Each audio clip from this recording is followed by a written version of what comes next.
ചേട്ടാ, ഈ മേപ്പാടിയിലെ വയനാട് ദുരന്തം അത് ഇപ്പോഴും വലിയൊരു വേദനയായി നമ്മുടെയൊക്കെ ഉള്ളിലുണ്ട്. പക്ഷേ സർക്കാരിന്റെ ഭാഗത്തു നിന്നും കൃത്യമായൊരു പുനരധിവാസ പാക്കേജോ അല്ലെങ്കിൽ അതിന്റെ അവിടുത്തെ ആളുകൾക്ക് ആശ്വാസകരമാവുന്ന രീതിയിലുള്ള ഒരു ഇടപെടൽ ഉണ്ടാവുന്നുണ്ടോ? വയനാട് മേപ്പാടിയിലും ചൂരൽമലയിലും ഉണ്ടായ ദുരന്തം നിങ്ങൾ പറഞ്ഞതുമാതിരി ഭാരതത്തിന് മാത്രമല്ല ലോക മനസാക്ഷിയെ പോലും ഞെട്ടിപ്പിച്ചതാണ്. രണ്ട് ഗ്രാമങ്ങൾ പൂർണ്ണമായും ഒലിച്ചുപോയ ആ ഒരു ദുരന്ത ഭൂമിയിൽ. പക്ഷേ ഈ ദുരന്തത്തിനിടയിൽ സർക്കാരിൻ്റെ കണ്ണ് എങ്ങനെ പാർട്ടിക്ക് പൈസ ഉണ്ടാക്കാം എന്നുള്ളതാണ് അതിൻ്റെ പ്രകടമായ ഒരു ദൃഷ്ടാന്തമാണ്. ഇത്രയും ദിവസമായിട്ടും ഒരു വ്യക്തമായ നയരേഖ അതിനുവേണ്ടി രൂപീകരിച്ചിരുന്നില്ല. കേന്ദ്ര സർക്കാരിന് കൊടുക്കേണ്ട കണക്കുകൾ കൃത്യമായി കൊടുത്തിരുന്നില്ല. 2000 കോടി വേണം, 2000 കോടി വേണം, 2000 കോടി വേണം എന്ന് പറയുന്നതല്ലാതെ എന്തിൻ്റെ അടിസ്ഥാനത്തിൽ ഏതൊക്കെ കാര്യങ്ങൾക്ക് വേണ്ടിയാണ് പണം ചിലവാക്കുന്നത്, എന്തിനു വേണ്ടിയാണ് പണം ചിലവാക്കുന്നത്, പുനരധിവാസത്തിന്റെ രൂപരേഖ എങ്ങനെയാണ്, ഇതൊന്നും കേന്ദ്ര സർക്കാരിനെ ബോധ്യപ്പെടുത്തിയിട്ടില്ല. എന്നിട്ടും കേന്ദ്ര സർക്കാർ മാത്രമല്ല, കേന്ദ്രം ഇപ്പോൾ തീവ്ര ദുരന്തമായി പ്രഖ്യാപിച്ചു കഴിഞ്ഞു. കേന്ദ്രത്തിനോട് ആവശ്യപ്പെട്ടതൊക്കെ കേന്ദ്രം ചെയ്തു കഴിഞ്ഞു. പക്ഷെ ഇവിടുത്തെ പ്രശ്നം, ഇപ്പോ കുറെ മനുഷ്യ സ്നേഹികളുണ്ട് നമ്മുടെ രാജ്യത്ത്. അവർ സ്പോൺസർമാരായി വന്നിട്ടുണ്ട്. കുറച്ച് വീടുകൾ, 10 വീട് ഞാൻ ചെയ്തു കൊടുക്കാം, 100 വീട് ഞാൻ ചെയ്തു കൊടുക്കാം. ഇങ്ങനെ ഏജൻസികൾ, സിംഗിൾ ഏജൻസി പിന്നെ ആളുകളും അതുപോലെ തന്നെ വ്യക്തിഗത സംഭാവനകളും അതുപോലെ ചില ഗ്രൂപ്പുകളുടെ സംഭാവനകളുമായിട്ട് ഏകദേശം 1000-ഓളം വീടുകളുടെ സ്പോൺസർഷിപ്പ് വന്നിട്ടുണ്ട്. അപ്പം മെനിയാന്ന സ്പോൺസർഷിപ്പ് ചെയ്യാമെന്നേറ്റുന്ന ആളുകളുമായി മുഖ്യമന്ത്രി നടത്തിയ ചർച്ചയിൽ മുഖ്യമന്ത്രി ആവശ്യപ്പെട്ടത് 30 ലക്ഷം രൂപയാണ് ഒരു വീടിന്. ഇതൊരു വലിയ അഴിമതിയാണ്. 4 സെന്റിനകത്ത് 5 സെന്റിനകത്ത് 5 സെന്റും 10 സെന്റും വെച്ച് കൊടുക്കാമെന്നാണ് പറയുന്നത്.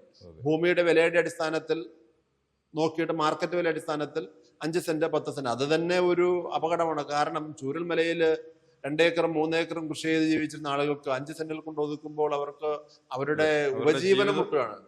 കൂടുതൽ ദുരിതമാകും. അവർക്ക് ഒരു വീട് കിട്ടുന്നതെന്ന് ചോദിച്ചാൽ അവരുടെ ഉപജീവനം വഴിമുട്ടി പോവാണ്. അത് പോട്ടെ, രണ്ടാമത്തെ കാര്യം. പക്ഷെ ഇവിടെ ഈ 30 ലക്ഷം രൂപ വീടിന് ചെലവാക്കുന്നുണ്ട്. കേരള സർക്കാർ ഭവന നിർമ്മാണ പദ്ധതി അനുസരിച്ച് കൊടുക്കുന്ന 4 ലക്ഷം രൂപയാണ്. അത് ചില മേഖലകളിൽ 6 ലക്ഷം രൂപയും കൊടുക്കും സർക്കാർ പോലും. ഇവിടെ സൗജന്യമായി വീട് വെച്ച് കൊടുക്കാമെന്ന് ഏറ്റ ഒരു സുമനസ്സുകളെ അവരിൽ നിന്ന് 30 ലക്ഷം രൂപ വേണം എന്ന് ആവശ്യപ്പെടുകയാണ്. അതിലൂടെ വലിയൊരു അഴിമതി. ഊരാളുങ്കൽ സൊസൈറ്റിക്കാണ് ഇതിന്റെ നിർമ്മാണ ചുമതല എന്നും കൂടി അറിയുമ്പോഴാണ് സർക്കാർ. അപ്പോ ഈ പണം, ഗവൺമെന്റ് പൈസ അല്ലെങ്കിൽ ഏതെങ്കിലും തരത്തിൽ വരുന്ന പണം, അത് കറങ്ങിത്തിരിഞ്ഞ് ഊരാളുങ്കലിലേക്ക് എത്തുന്ന ഒരു പഴയ ബ്രിട്ടീഷുകാരുടെ ഭരണകാലത്ത് പറയാലോ, ഡ്രെയിൻ എന്ന് പറയുന്നത്. എവിടെ പൈസ കിട്ടിയാലും നേരെ ബ്രിട്ടനിലെത്തും, ഓവുചാലുകൾ വഴി. അതാണ് ബ്രിട്ടന്റെ നയം. ഇപ്പം ഇന്ത്യൻ റെയിൽവേയും കമ്പിത്തപാലവും ഒക്കെ ഉണ്ടാക്കിയത് പോലും അതിനു വേണ്ടിയായിരുന്നു. ഈ സാമ്പത്തിക സമാഹരണത്തിനോട് കൊള്ളയടിക്കാൻ വേണ്ടിയായിരുന്നു. അതേപോലെ ഒരു കൊള്ള, എന്ത് പരിപാടി നടന്നാലും അത് ഓവുചാലിലൂടെ അതിന്റെ കമ്മീഷൻ CPM എത്തുന്നു. അപ്പൊ CPM, communist party of India, മാർക്സിസ്റ്റിന് പണം ഉണ്ടാക്കാൻ വേണ്ടി മാത്രം ഒരു അഴിമതിയുടെ വലിയ ഒരു രൂപരേഖയാണ് ഇപ്പോൾ മുഖ്യമന്ത്രി അവതരിപ്പിച്ചത്. അപ്പം പ്രകൃതി ദുരന്തങ്ങൾക്കിടയിൽ പെട്ട് ഞെരിഞ്ഞമരുന്ന മനസാക്ഷി ഉള്ള ആർക്കെങ്കിലും, അല്ലെങ്കിൽ അത്തരം ആളുകളോട് മനസാക്ഷിയുള്ള ആർക്കെങ്കിലും ഈ രീതിയിൽ പെരുമാറാൻ കഴിയുമോ? അപ്പൊ ദുരന്തങ്ങൾ ഗവൺമെന്റിന് ഒരു ലാഭക്കണ്ണാണ്, ലാഭ കച്ചവടമാണ്. ശരിയാണ്. ഇതിനു മുമ്പുണ്ടായ വെള്ളപ്പൊക്കത്തിലും അങ്ങനെയാണ്, ലാഭം ഉണ്ടാക്കാനാണ് ശ്രമിച്ചത്.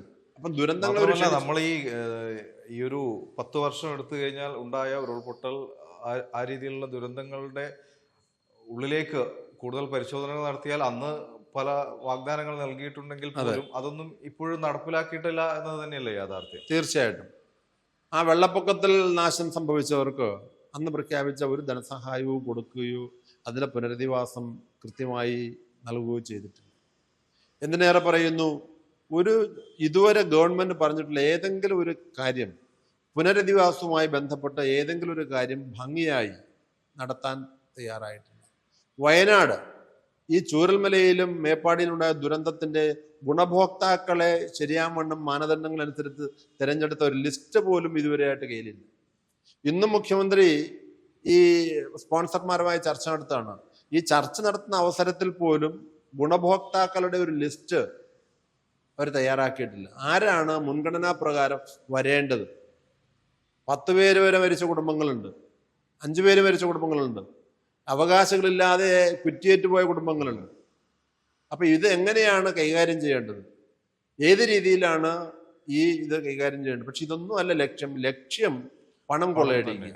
ഏറ്റവും വലിയ ഒരു കൊള്ളയാണ് മേപ്പാടി ചൂരൽമല ദുരന്തത്തിന്റെ പേരിൽ മനുഷ്യത്വം കാണിക്കുന്ന ആളുകളോട് കാണിക്കും. എന്തൊരു മനസ്സാണ് എന്നുള്ളത്. കാരണം വലിയൊരു ദുരന്തം നടന്നു, ഒരുപാട് മനുഷ്യർ മണ്ണിനടിയിൽപ്പെട്ട് മരണപ്പെടുകയും ചെയ്തു. ഇത്തരത്തിലുള്ളൊരു ദുരന്തം പോലും ഈ ഒരു അഴിമതിക്ക് വേണ്ടി അത് ഉപയോഗിക്കുന്നു എന്നത് എത്രത്തോളം നികൃഷ്ടമായ മനസ്സായിരിക്കും അല്ലെ അങ്ങനെ ചിന്തിക്കുന്ന ആളുകൾക്ക്. അല്ല, കമ്മ്യൂണിസ്റ്റുകാരെ കുറിച്ച് മറിച്ചെന്തെങ്കിലും ചിന്തിക്കുന്നുണ്ടോ? ഇതൊരു പുതിയ കാര്യമല്ല, ഒരു കാര്യത്തിൽ മാത്രമല്ലല്ലോ. അവരുടെ മനസാക്ഷിയില്ലായ്മയും മനുഷ്യത്വ വിരുദ്ധ പ്രവൃത്തികളും മാനവികതയ്ക്കെതിരായിട്ടുള്ള പ്രവർത്തനങ്ങളും അത് അതിന്റെ ബേസാണ്. കമ്മ്യൂണിസ്റ്റ് പാർട്ടിയുടെ ബേസാണ്, അടിത്തറയാണ്. മനുഷ്യത്വ വിരുദ്ധമായ പ്രവർത്തനങ്ങളുടെ അടിസ്ഥാനത്തിലാണ് ആ പ്രത്യയശാസ്ത്രം തന്നെ കെട്ടിപ്പടുത്തിട്ടുള്ളത്. അതുകൊണ്ടാണല്ലോ നമ്മുടെ നാട്ടിൽ ഇത്രയും വലിയ കൊലപാതകങ്ങളൊക്കെ നടക്കുക. നമ്മുടെ വിഷയം, ഈ ചർച്ചയിലെ വിഷയം അതല്ലാത്തതിനെ കുറിച്ച് പറയുന്നില്ല. എവിടെ നോക്കിയാലും അതാണ്. ഊരാളുങ്കൽ സൊസൈറ്റിക്ക് കഴിഞ്ഞ 9 വർഷത്തെ കണക്കെടുത്താൽ എത്ര കോടി രൂപയാണ് അനധികൃതമായി കൊട്ടേഷൻ വിളിക്കാതെ കൊടുത്തിട്ടുള്ളത്? ഇപ്പൊ ഊരാളുങ്കൽ സൊസൈറ്റിയെ വളർത്തുക എന്നല്ല ലക്ഷ്യം. ഊരാളുങ്കൽ സൊസൈറ്റിയുടെ പേരിൽ കമ്മ്യൂണിസ്റ്റ് പാർട്ടി കേരളത്തെ കൊള്ളയടിക്കുന്നു, മാർക്സിസ്റ്റ് പാർട്ടി കൊള്ളയടിക്കുന്നു. അതിൻ്റെ ഏറ്റവും അവസാനത്തേതും ഉദാത്തവുമായ ഒരു ലക്ഷ്യമാണ്, അല്ലെങ്കിൽ ഒരു പ്രകടമായ ഉദാഹരണമാണ്.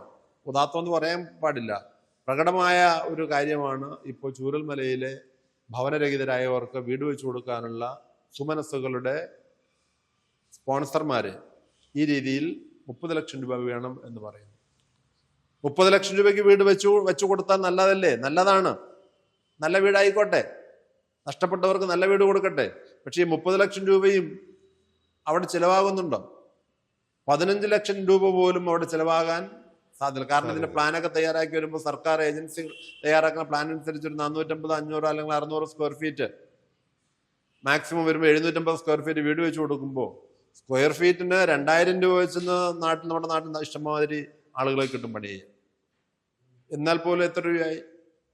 എന്തായാലും വലിയൊരു അഴിമതി തന്നെയാണ്. വൻ അഴിമതി. 1000 സ്ക്വയർ ഫീറ്റ് വീട് വെച്ച് കൊടുത്താൽ പോലും അതിന് ഒരു 20 ലക്ഷം രൂപ, സ്ക്വയർ ഫീറ്റിന് 2000 രൂപ വെച്ച് പണി ചെയ്താൽ പോലും ഇത്രയും അധികം വീടുകളാകുമ്പോൾ ഏത് ഏജൻസി ആണെങ്കിലും പൈസ കുറയും. നമ്മുടെ സിംഗിൾ വീട്, ഒരു വീട് വെക്കുമ്പോൾ സ്ക്വയർ ഫീറ്റിന് 2000 രൂപ വെച്ച് ചെയ്തു തരാൻ എന്ന് നമ്മുടെ നാട്ടിൽ ധാരാളം കോൺട്രാക്ടർമാരുണ്ട്. അവിടെ അങ്ങനെയുള്ള സമയത്താണ് ഈ 100 കണക്കിന് വീടുകൾ ഒരുമിച്ച് വെക്കുമ്പോൾ എത്രത്തോളം അതിന്റെ എമൗണ്ട് കുറയും ഇല്ലേ? അവിടെ പോലും 30 ലക്ഷം രൂപ 1000 സ്ക്വയർ ഫീറ്റിന്റെ വീട് വെച്ച് കൊടുത്താൽ പോലും 2000 രൂപ സ്ക്വയർ ഫീറ്റിനായാൽ പോലും 20 ലക്ഷം രൂപയ്ക്ക് വീട് തീരും. അവിടെയാണ് 30 ലക്ഷം രൂപ വേണമെന്ന് പറയുന്നത്. അപ്പൊ ഈ 30 ലക്ഷം രൂപ വീടിന് വേണ്ടി വാങ്ങിയിട്ട് ഇതിന്റെ പകുതി 15 ലക്ഷം രൂപയും ഊരാളുങ്കൽ സൊസൈറ്റിക്ക് നൽകി അത് വളഞ്ഞ വഴിയിലൂടെ കമ്മ്യൂണിസ്റ്റ് പാർട്ടിയുടെ ഫണ്ടിലെത്തുന്ന ഒരു വലിയ ഭീകരമായ ഏർപ്പാടാണ്.